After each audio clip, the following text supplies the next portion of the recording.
जय श्री कृष्ण। गुरुर्ब्रह्मा गुरुर्विष्णुः गुरुर्देवो महेश्वरः गुरुः साक्षात् परब्रह्म तस्मै श्री गुरवे नमः।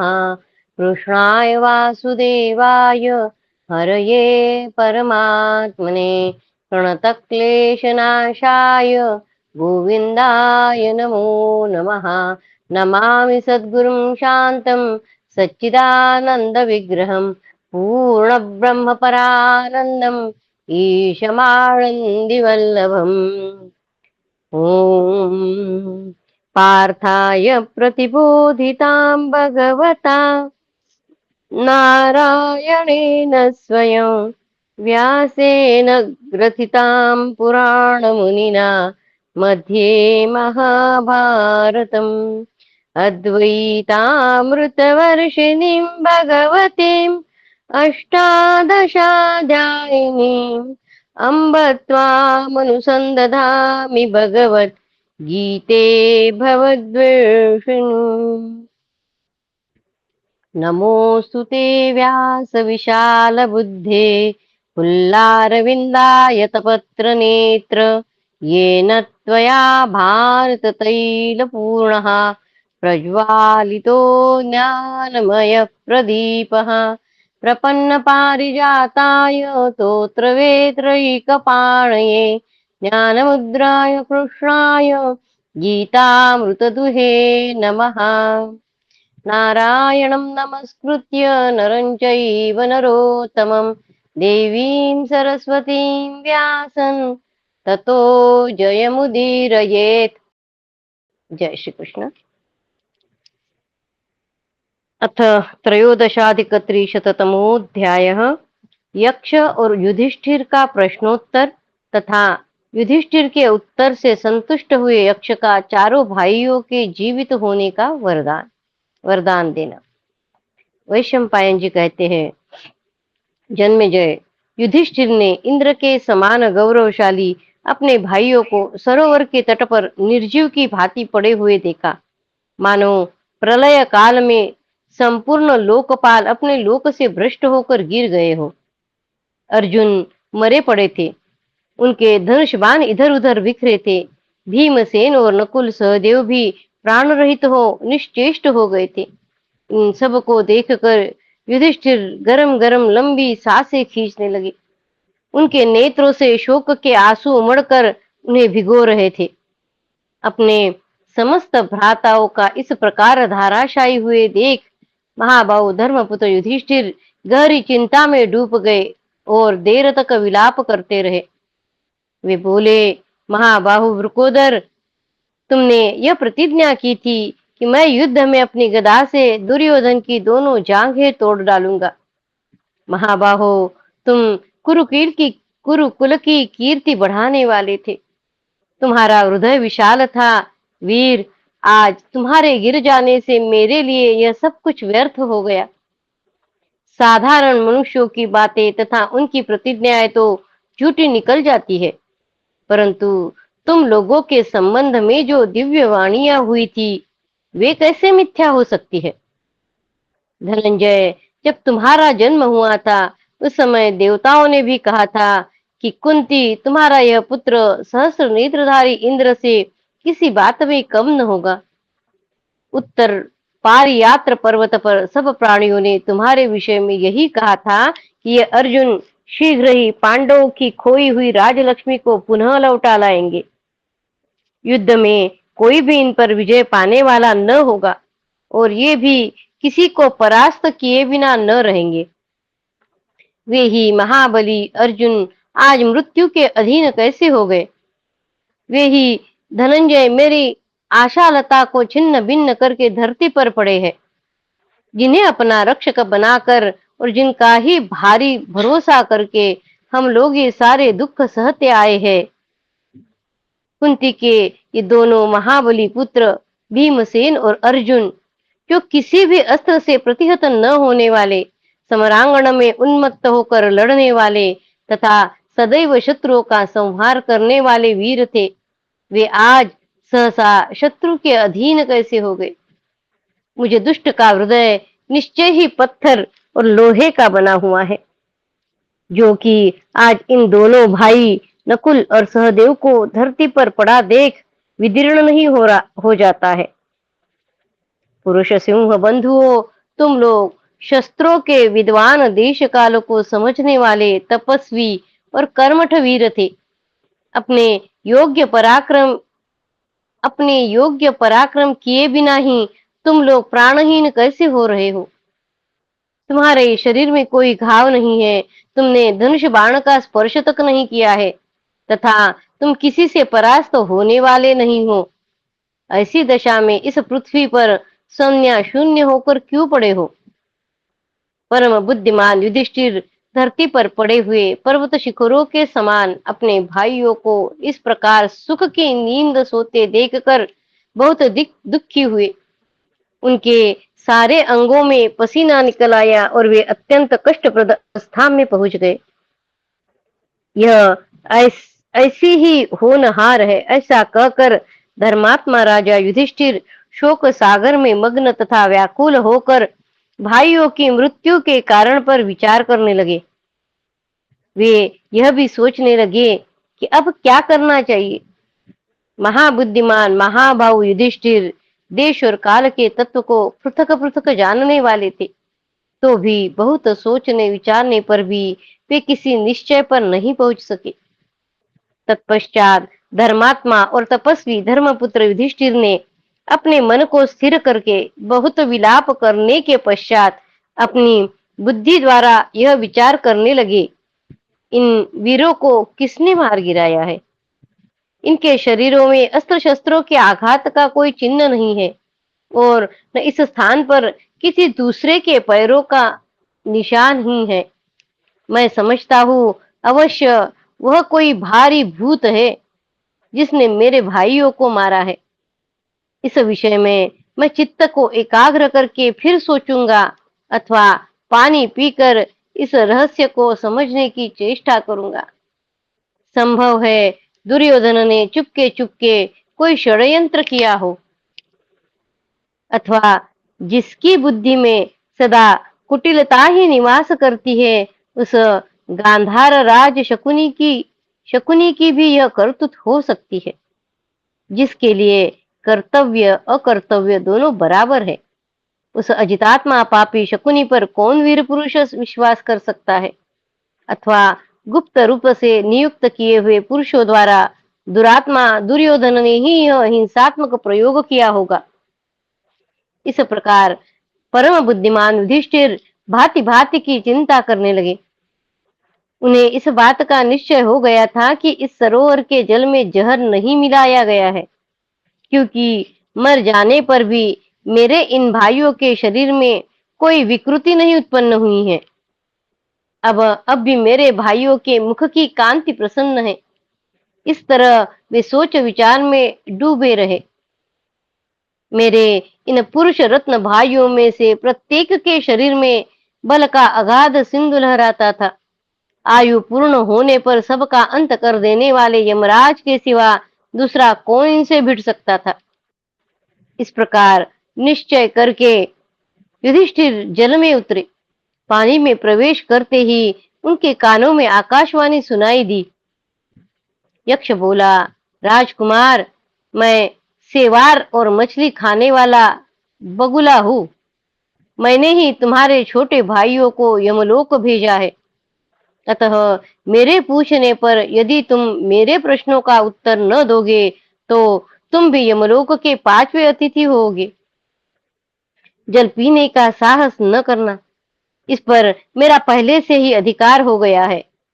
कुंती कुमार, मेरे प्रश्नों का उत्तर दो और तब जल पियो और ले भी जाओ।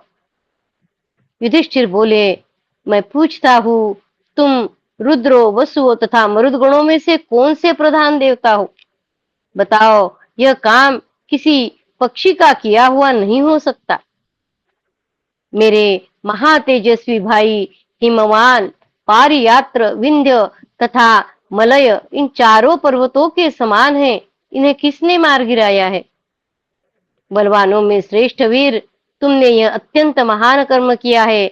बड़े बड़े युद्ध में जिन वीरों को देवता, गंधर्व, असुर तथा राक्षस भी नहीं सह सकते थे, उन्हें गिराकर तुमने परम अद्भुत पराक्रम किया है। तुम्हारा कार्य क्या है, यह मैं नहीं जानता। तुम क्या चाहते हो, इसका भी मुझे पता नहीं है। तुम्हारे विषय में मुझे महान कौतूहल हो गया है। तुमसे मुझे कुछ भय भी लगने लगा है, जिससे मेरा हृदय उद्विग्न हो उठा है और सिर में संताप होने लगा है। अतः भगवान, मैं विनय पूर्वक पूछता हूँ, तुम यहाँ कौन विराज रहे हो? यक्ष ने कहा, तुम्हारा कल्याण हो, मैं जलचर पक्षी नहीं हूँ, यक्ष हूँ। तुम्हारे ये सभी महान तेजस्वी भाई मेरे द्वारा ही मारे गए हैं। वैशंपायन जी कहते हैं, राजन, तत्पश्चात उस समय इस प्रकार बोलने वाले उस यक्ष की वह अमंगलमयी और कठोर वाणी सुनकर भरत श्रेष्ठ राजा युधिष्ठिर उसके पास जाकर खड़े हो गए। उन्होंने देखा, एक विकट नेत्रों वाला विशालकाय यक्ष वृक्ष के ऊपर बैठा है। वह बड़ा ही दुर्धर्ष, ताड़ के समान लंबा, अग्नि और सूर्य के समान तेजस्वी तथा पर्वत के समान ऊंचा है। वही अपनी मेघ के समान गंभीर नाद युक्त वाणी से उन्हें फटकार रहा है। उसकी आवाज बहुत ऊंची है। यक्ष ने कहा, राजन, तुम्हारे इन भाइयों को मैंने बार बार रोका था, फिर भी ये बलपूर्वक जल ले जाना चाहते थे। इसी से मैंने इन्हें मार डाला। महाराज युधिष्ठिर, यदि तुम्हें अपने प्राण बचाने की इच्छा हो तो वह जल नहीं पीना चाहिए। तुम पानी पीने का साहस न करना, यह पहले से ही मेरे अधिकार की वस्तु है। कुंती नंदन, पहले मेरे प्रश्नों का उत्तर दो, इसके बाद जल पियो और ले भी जाओ। युधिष्ठिर ने कहा, यक्ष, मैं तुम्हारे अधिकार की वस्तु को नहीं ले जाना चाहता। मैं स्वयं ही अपनी बड़ाई करूं, इस बात की सत्पुरुष कभी प्रशंसा नहीं करते हैं। मैं अपनी बुद्धि के अनुसार तुम्हारे प्रश्नों का उत्तर दूंगा। तुम मुझसे प्रश्न करो। यक्ष ने पूछा, सूर्य को कौन ऊपर उठाता? यक्ष प्रश्न नाम से ये विख्यात अध्याय है। यक्ष ने पूछा, पहला प्रश्न, सूर्य को कौन ऊपर उठाता है, कौन उदित करता है? उसके चारों ओर कौन चलते हैं? उसे अस्त कौन करता है और वह किस में प्रतिष्ठित है? युधिष्ठिर बोले, ब्रह्म सूर्य को ऊपर उठाता है, उदित करता है। देवता उसके चारों ओर चलते हैं। धर्म उसे अस्त करता है और वह सत्य में प्रतिष्ठित है। यक्ष ने पूछा, राजन, मनुष्य श्रोत्रिय किससे होता है? श्रोत्रिय महत पद को किसके द्वारा प्राप्त करता है? राजन, मनुष्य श्रोत्रिय किससे होता है? महत पद को किसके द्वारा प्राप्त करता है? वह किसके द्वारा द्वितीयवान होता है और किससे बुद्धिमान होता है? मनुष्य। युधिष्ठिर बोले, वेदाध्ययन के द्वारा मनुष्य श्रोत्रिय होता है, तप से महत्पद प्राप्त करता है, धैर्य से द्वितीयवान होता है और वृद्ध पुरुषों की सेवा से बुद्धिमान होता है।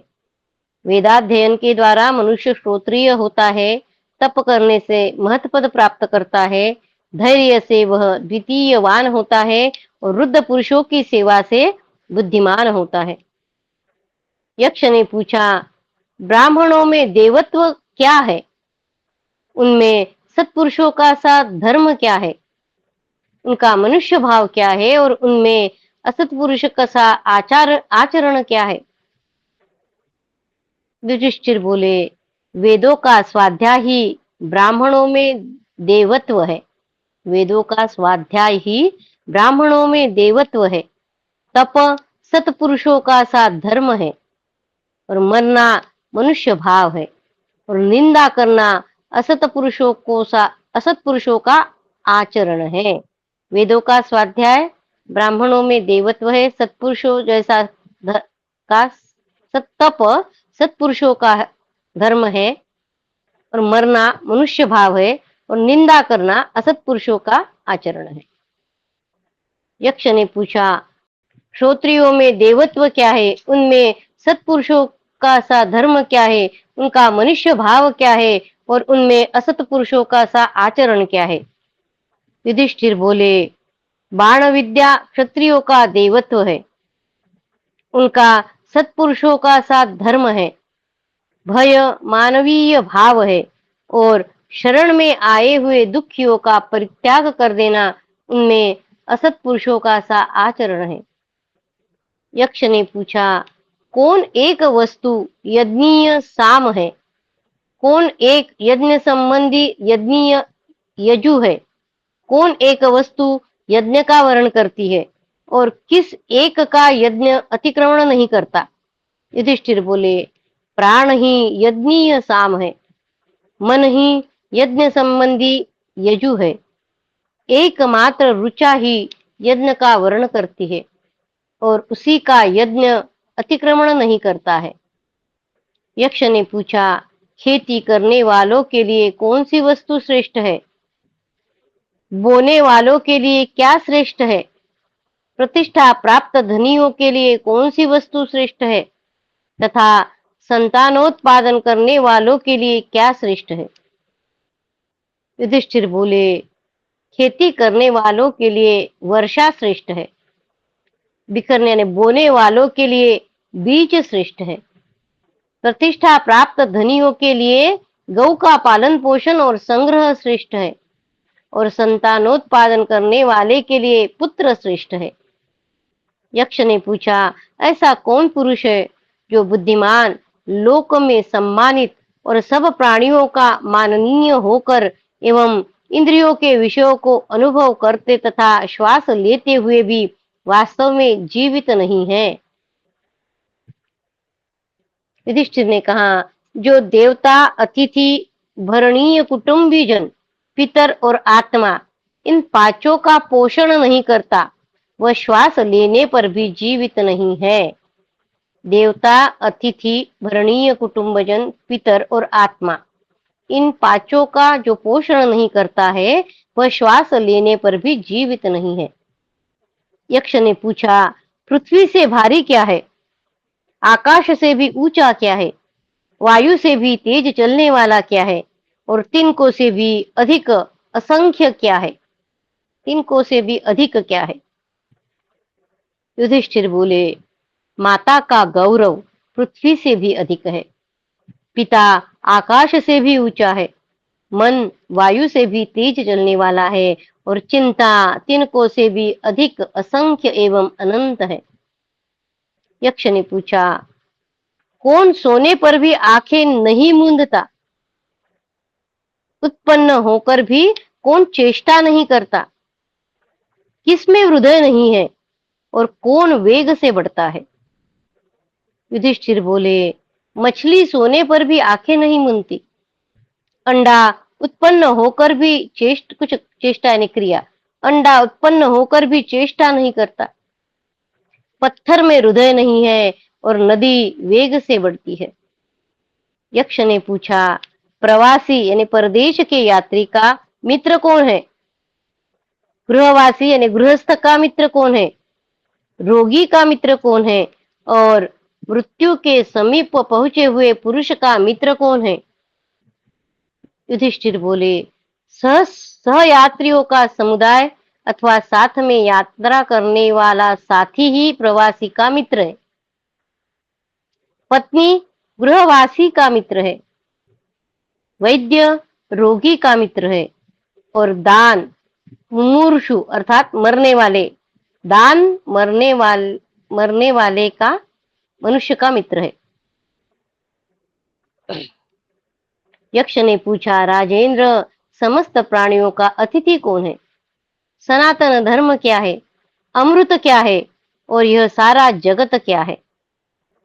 युधिष्ठिर बोले, अग्नि समस्त प्राणियों का अतिथि है, गौ का दूध अमृत है, गौ का दूध अमृत है, अविनाशी नित्य धर्म ही सनातन धर्म है और वायु वो यह सारा जगत है।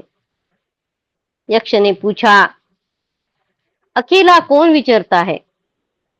एक बार उत्पन्न होकर पुनः कौन उत्पन्न होता है? शीत की औषधि क्या है और महान आवपन यानी क्षेत्र क्या है? युधिष्ठिर बोले, सूर्य अकेला विचरता है, चंद्रमा एक बार जन्म लेकर पुनः जन्म लेता है, अग्नि शीत की औषधि है और पृथ्वी बड़ा भारी आवपन है। यक्ष ने पूछा, धर्म का मुख्य स्थान क्या है? यश का मुख्य स्थान क्या है? धर्म का मुख्य स्थान क्या है? यश का मुख्य स्थान क्या है? स्वर्ग का मुख्य स्थान क्या है और सुख का मुख्य स्थान क्या है? युधिष्ठिर बोले, धर्म का मुख्य स्थान दक्षता है, यश का मुख्य स्थान दान है और स्वर्ग का मुख्य स्थान सत्य है और सुख का मुख्य स्थान शील है। यक्ष ने पूछा, मनुष्य की आत्मा क्या है? इसका दैवकृत सखा कौन है? इसका उपजीवन यानी जीवन का सहारा क्या है और इसका परम आश्रय क्या है? युधिष्ठिर बोले, पुत्र मनुष्य की आत्मा है, स्त्री इसकी देवकृत सहचरी है, मेघ उपजीवन है और दान इसका परम आश्रय है। यक्ष ने पूछा, धन्यवाद के योग्य पुरुषों में उत्तम गुण क्या है? धनों में उत्तम धन क्या है? लोभों में प्रधान लाभ क्या है? लाभ में प्रधान लाभ क्या है और सुख में उत्तम सुख क्या है? युधिष्ठिर बोले, धन्य पुरुषों में दक्षता ही उत्तम गुण है, धनों में शास्त्र ज्ञान प्रधान है, लाभों में आरोग्य श्रेष्ठ है और सुखों में संतोष ही उत्तम सुख है। यक्ष ने पूछा, लोक में श्रेष्ठ धर्म क्या है? नित्य फल वाला धर्म क्या है? किसको वश में रखने से मनुष्य शोक नहीं करते और किन के साथ की हुई मित्रता नष्ट नहीं होती?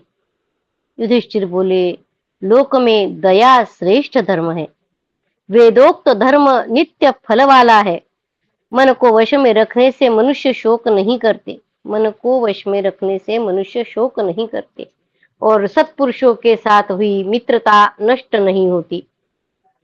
यक्ष ने पूछा, किस वस्तु को त्याग कर मनुष्य प्रिय होता है? किसको त्याग कर शोक नहीं करता? किसको त्याग कर वह अर्थवान होता है और किसको त्याग कर वह सुखी होता है? युधिष्ठिर बोले, मान को त्याग देने पर मनुष्य प्रिय होता है, क्रोध को त्याग कर शोक नहीं करता है, क्रोध को त्याग कर शोक नहीं करता है, काम को त्याग कर वह अर्थवान होता है और लोभ को त्याग कर वह सुखी हो जाता है। यक्ष ने पूछा, ब्राह्मण को किस लिए दान दिया जाता है? नट और नर्तकों को क्या दान देते हैं? सेवकों को दान देने का क्या प्रयोजन है और राजाओं को क्या दान दिया जाता है? युधिष्ठिर बोले, ब्राह्मण को धर्म के लिए दान दिया जाता है, नट नर्तकों को यश के लिए दान देते हैं, सेवकों को उनके भरण पोषण के लिए वेतन दिया जाता है और राजाओं को भय के कारण दान यानी कर के रूप में देते हैं। यक्ष ने पूछा, जगत किस वस्तु से ढका हुआ है? किसके कारण वह प्रकाशित नहीं होता? मनुष्य मित्रों को किस लिए त्याग देता है और स्वर्ग में किस कारण नहीं जाता? युधिष्ठिर बोले, जगत अज्ञान से ढका हुआ है, तमोगुण के कारण वह प्रकाशित नहीं होता, लोभ के कारण मनुष्य मित्रों को त्याग देता है और आसक्ति के कारण स्वर्ग में नहीं जाता है। यक्ष ने पूछा, पुरुष किस प्रकार मरा हुआ कहा जाता है? राष्ट्र किस प्रकार मर जाता है? श्राद्ध किस प्रकार मृत हो जाता है और यज्ञ कैसे नष्ट हो जाता है? युधिष्ठिर बोले, दरिद्र पुरुष मरा हुआ है, यानी मरे हुए के समान है। बिना राजा का राज्य मर जाता है, यानी नष्ट हो जाता है। श्रोत्रिय ब्राह्मण के बिना श्राद्ध मृत हो जाता है और बिना दक्षिणा का यज्ञ नष्ट हो जाता है।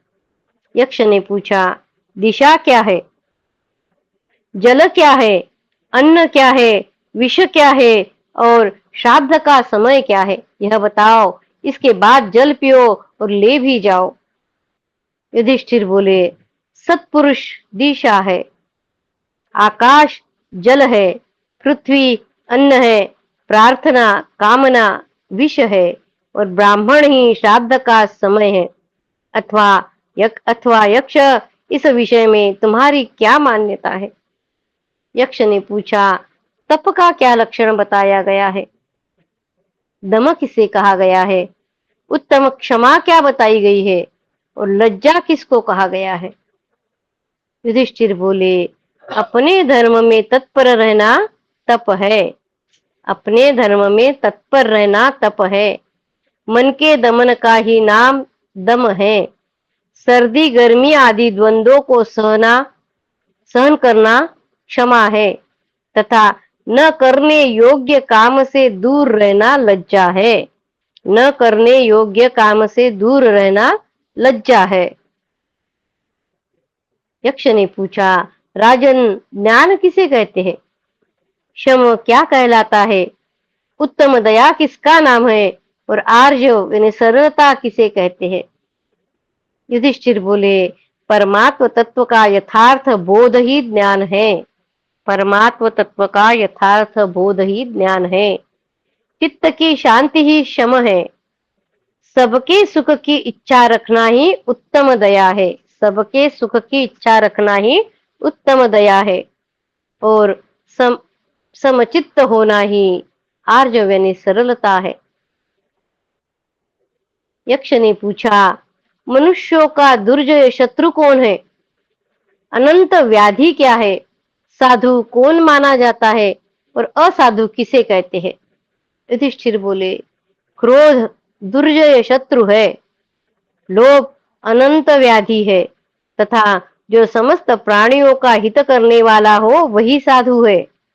समस्त प्राणियों का हित करने वाला हो वही साधु है और निर्दयी पुरुष को ही असाधु माना गया है।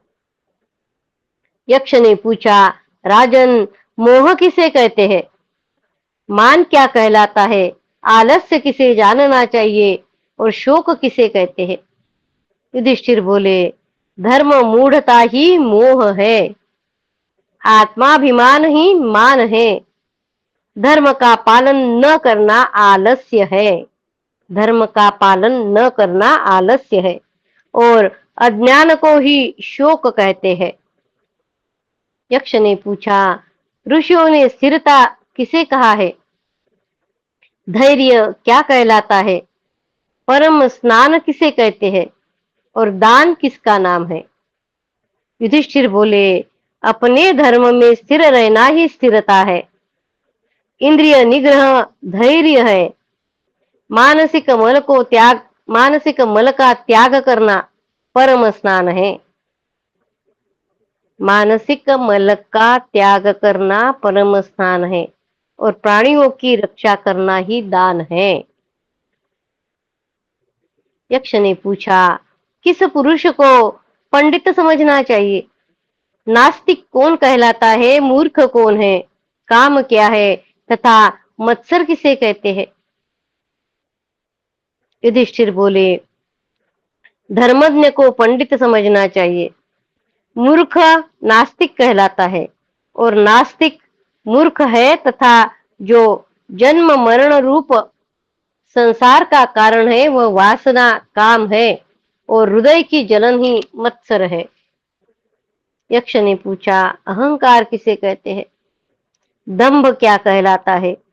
जिसे परम दैव कहते हैं वह क्या है और पैशून्य किसका नाम है? युधिष्ठिर बोले, महान अज्ञान अंधकार है, महान अज्ञान अहंकार है।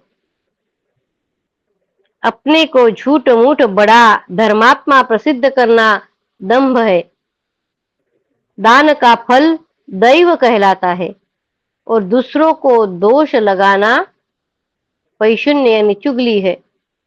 यक्ष ने पूछा, धर्म अर्थ और काम ये सब परस्पर विरोधी है, इन नित्य विरुद्ध पुरुषार्थों का एक स्थान पर कैसे संयोग हो सकता है? युधिष्ठिर बोले, जब धर्म और भार्या ये दोनों परस्पर अविरोधी होकर मनुष्य के वश में हो जाते हैं। धर्म और भार्या ये दोनों परस्पर अविरोधी होकर भी मनुष्य के वश में हो जाते हैं, उस समय धर्म अर्थ और काम इन तीनों परस्पर विरोधियों का भी एक साथ रहना सहज हो जाता है। इसका विश्लेषण दिया है थोड़ा। धर्मानुकूल प्राप्त भार्या से धर्म का विरोध नहीं होता। धर्मानुकूल प्राप्त भार्या से धर्म का विरोध नहीं होता एवं वह पातिव्रत्य धर्म का पालन करने वाली हो तो धर्म से उसका विरोध नहीं होता।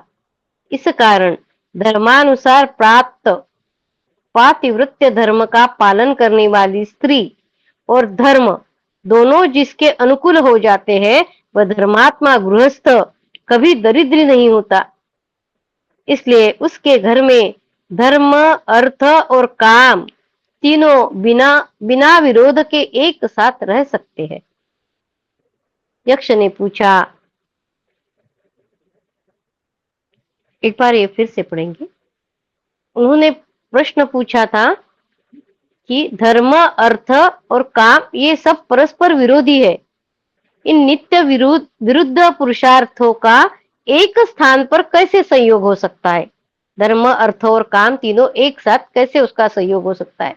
उसके बारे में युधिष्ठिर बोले कि जब धर्म और भार्या, भार्या यानी पत्नी, जब धर्म और भार्या ये दोनों परस्पर अविरोधी होकर मनुष्य के वश में हो जाते हैं, उस समय धर्म अर्थ काम इन तीनों परस्पर विरोधियों का भी एक साथ रहना सहज हो जाता है।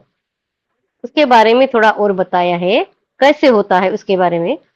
जो धर्मानुकूल प्राप्त भार्या पत्नी, भार्या से धर्म का विरोध नहीं होता एवं वह भार्या पातिव्रत्य धर्म का पालन करने वाली हो तो धर्म से उसका विरोध नहीं होता।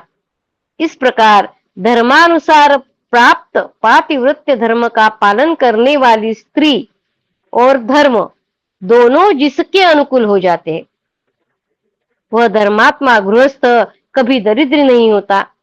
इसलिए उसके घर में धर्म अर्थ और काम तीनों बिना विरोध के एक साथ रह सकते हैं। यक्ष ने पूछा, भरत श्रेष्ठ, अक्षय नरक किस पुरुष को प्राप्त होता है?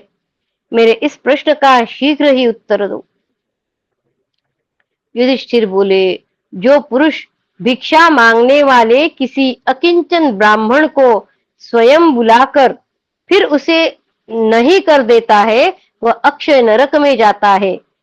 अक्षय नरक में कौन जाता है? जो पुरुष भिक्षा मांगने वाले किसी अकिंचन ब्राह्मण को स्वयं बुलाकर फिर उसे नहीं देता है वह अक्षय नरक में जाता है। जो पुरुष वेद, धर्मशास्त्र, ब्राह्मण, देवता और पितृधर्मों में मिथ्या बुद्धि रखता है वह अक्षय नरक को प्राप्त होता है। धन वो अक्षय नरक किसको प्राप्त हो रहा है उसके बारे में बताएं। धन पास रहते हुए भी जो लोभवश दान और भोग से रहित है तथा मांगने वाले ब्राह्मण आदि को एवं न्याय युक्त भोग के लिए स्त्री पुत्रादि को पीछे से यह कह देता है कि मेरे पास कुछ नहीं है वह अक्षय नरक में जाता है। धन पास रहते हुए भी जो लोभवश दान और भोग से रहित है तथा मांगने वाले ब्राह्मण आदि को एवं न्याय युक्त भोग के लिए स्त्री और पुत्र को ये कह देता है कि मेरे पास कुछ नहीं है वह अक्षय नरक में जाता है। यक्ष ने पूछा, राजन, कुल, आचार, स्वाध्याय, शास्त्र श्रवण इनमें से किसके द्वारा ब्राह्मणत्व सिद्ध होता है, यह बात निश्चय करके बताओ। युधिष्ठिर बोले, तात सुनो, न तो कुल ब्राह्मणत्व में कारण है, न स्वाध्याय और शास्त्र श्रवण। ब्राह्मणत्व का हेतु आचार ही है, इसमें संशय नहीं है। इसलिए प्रयत्न पूर्वक सदाचारी की ही रक्षा करनी चाहिए। ब्राह्मण को तो उस पर विशेष रूप से दृष्टि रखनी जरूरी है, क्योंकि जिसका सदाचार क्षुण्ण है उसका ब्राह्मणत्व भी बना हुआ है, और जिसका आचार नष्ट हो गया वह वह तो स्वयं भी नष्ट हो गया। पढ़ने वाले, पढ़ाने वाले तथा शास्त्र का विचार करने वाले, ये सब तो व्यसनी और मूर्ख ही है। पंडित तो वही है जो अपने शास्त्रोक्त कर्तव्य का पालन करता है। चारों वेद पढ़ा होने पर भी जो दुराचारी है वह अधमता में शूद्र से भी बढ़कर है। चारों वेद पढ़ा होने पर भी जो दुराचारी है वह अधमता में शूद्र से भी बढ़कर है। जो नित्य अग्निहोत्र में तत्पर है और जितेंद्रिय है वही ब्राह्मण कहा जाता है। यक्ष ने पूछा, बताओ, मधुर वचन बोलने वाले को क्या मिलता है? सोच विचार कर काम करने वाला क्या पा लेता है? जो बहुत से मित्र बना लेता है उसे क्या लाभ होता है? और जो धर्मनिष्ठ है उसे क्या मिलता है? युधिष्ठिर बोले, मधुर वचन बोलने वाला सबको प्रिय होता है। सोच विचार कर काम करने अधिक वाले को अधिकतर सफलता मिलती है। एवं जो बहुत से मित्र बना लेता है वह सुख से रहता है, और जो धर्मनिष्ठ है वह सद्गति पाता है। यक्ष ने पूछा, सुखी कौन है? आश्चर्य क्या है? मार्ग क्या है? और वार्ता क्या है? मेरे इन चार चार प्रश्नों का उत्तर देकर जल पियो। युधिष्ठिर बोले, जिस पुरुष पर ऋण नहीं है और जो परदेश में नहीं है, जिस पुरुष पर ऋण नहीं है और जो परदेश में नहीं है, वह भले ही 5वें या 6ठे दिन अपने घर के भीतर साग और पात ही पकाकर खाता हो तो भी वही सुखी है। संसार से रोज रोज प्राणी यमलोक में जा रहे हैं।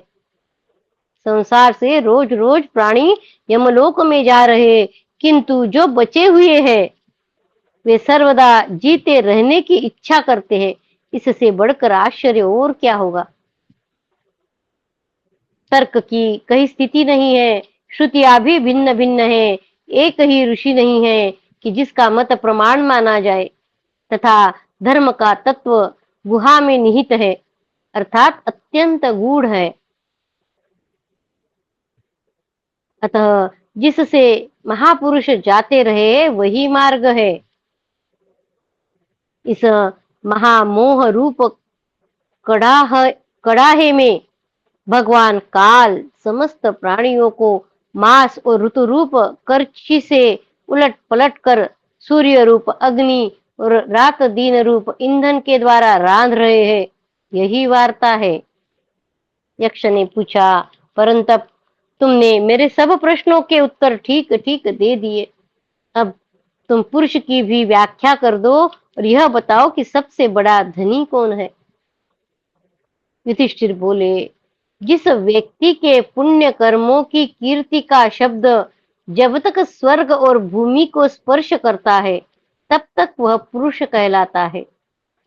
जिस व्यक्ति के पुण्य कर्मों की कीर्ति का शब्द जब तक स्वर्ग और भूमि को स्पर्श करता है तब तक वह पुरुष कहलाता है।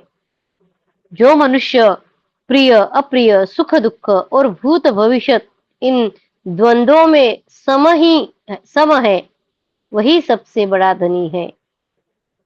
जो भूत वर्तमान और भविष्य सभी विषयों की ओर से निस्पृह शांत चित्त सुप्रसन्न और सदा योग युक्त है वही सब धनियों का स्वामी है। यक्ष ने कहा, राजन, जो सबसे बढ़कर धनी पुरुष है, उसकी तुमने ठीक ठीक व्याख्या कर दी। इसलिए अपने भाइयों में से जिस एक को तुम चाहो वही जीवित हो सकता है। जो सबसे बढ़कर धनी पुरुष है, उसकी तुमने ठीक ठीक व्याख्या कर दी। इसलिए अपने भाइयों में से जिस एक को तुम चाहो वही जीवित हो सकता है। युधिष्ठिर बोले, यक्ष, यह जो श्याम वर्ण अरुण नयन सुविशाल शाल वृक्ष के समान ऊंचा और चौड़ी छाती वाला महाबाहु नकुल है, वही जीवित हो जाए।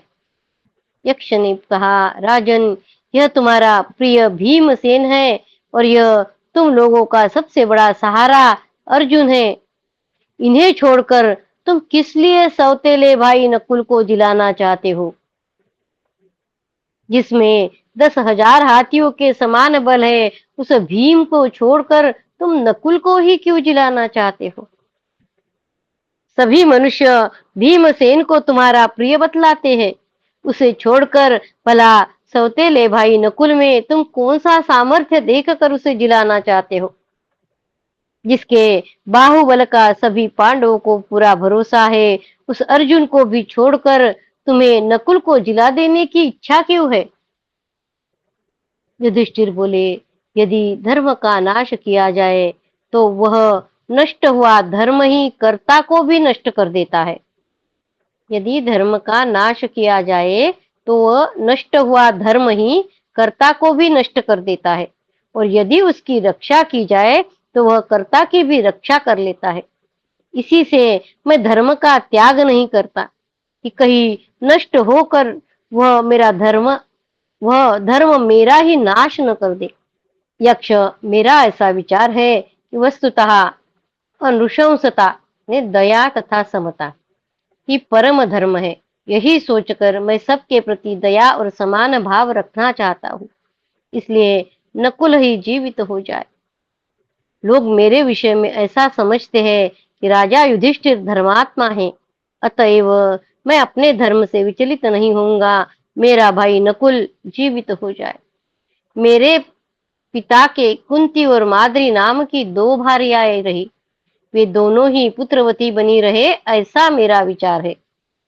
कुंती और माद्री दोनों ही पुत्रवती बनी रहे, ऐसा मेरा विचार है। जैसे कुंती के युधिष्ठिर जीवित है तो माद्री के भी एक पुत्र जीवित तो रहने चाहिए। यक्ष, मेरे लिए जैसी कुंती है वैसे ही माद्री, उन दोनों में कोई अंतर नहीं है। मैं दोनों माताओं के प्रति समान भाव ही रखना चाहता हूँ, इसलिए नकुल ही जीवित हो। यक्ष ने कहा, भरत श्रेष्ठ, तुमने अर्थ और काम से भी अधिक दया और समता का आदर किया है, इसलिए तुम्हारे सभी भाई जीवित हो जाए। इति श्री महाभारते वन पर्वणि आरण्येय पर्वणि यक्ष प्रश्ने त्रयोदशाधिक त्रिशततमोऽध्यायः।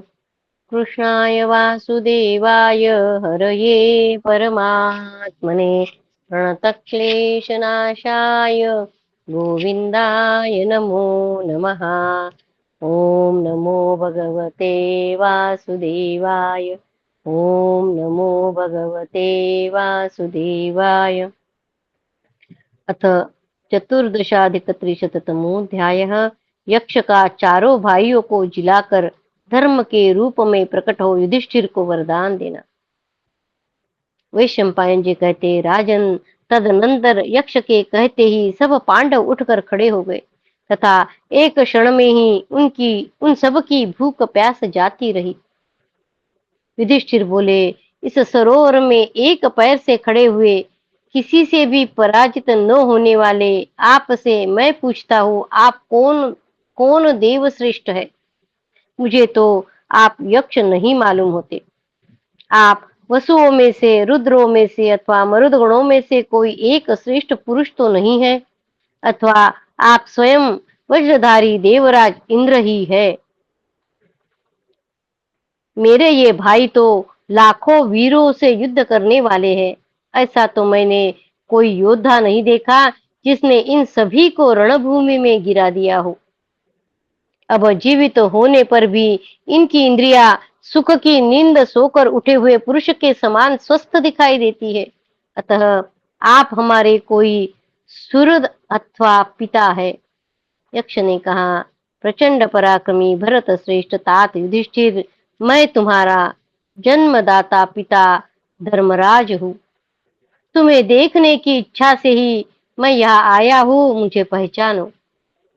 यश, सत्य, दम, शौच, सरलता, लज्जा, अचंचलता, दान, तप और ब्रह्मचर्य, ये सब मेरे शरीर है। अहिंसा, समता, शांति, दया और अमत्सर, डाह का न होना, इन्हें मेरे पास पहुंचने के द्वार समझो। तुम मुझे सदा प्रिय हो।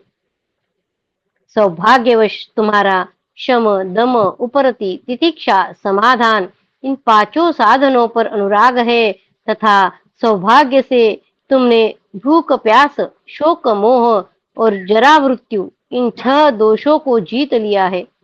इनमें से पहले 2 दोष आरंभ से ही रहते हैं, भूख, प्यास और शोक, मोह। बीच के 2 तरुणावस्था आने पर होते हैं और बाद वाले दो दोष अंतिम समय पर आते हैं।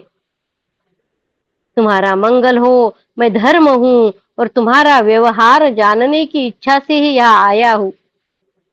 निष्पाप राजन, तुम्हारी दयालुता और समदर्शिता से मैं तुम पर प्रसन्न हूँ और तुम्हें वर देना चाहता हूँ।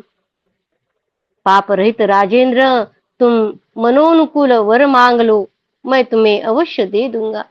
जो मनुष्य मेरे भक्त है, उनकी कभी दुर्गति नहीं होती। युधिष्ठिर बोले, भगवान, पहला वर तो मैं यही मांगता हूँ कि जिस ब्राह्मण, देखो हम तो भूल भी गए वो ब्राह्मण, जिस ब्राह्मण के अरनी सहित मंथन और काष्ठ को मृग लेकर भाग गया है, उसके अग्निहोत्र का लोप न हो।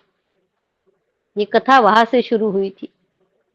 यक्ष ने कहा, कुंती नंदन महाराज युधिष्ठिर, उस ब्राह्मण के अरनी सहित मंथन काष्ठ को तो तुम्हारी परीक्षा के लिए मैं ही मृग रूप से लेकर भाग गया था। वैशंपायन जी कहते हैं, इसके बाद भगवान धर्म ने उत्तर दिया, लो, अरणी और मंथन काष्ठ तुम्हें दे ही देता हूँ। देवोपम नरेश, तुम्हारा कल्याण हो, अब तुम कोई दूसरा वर मांगो।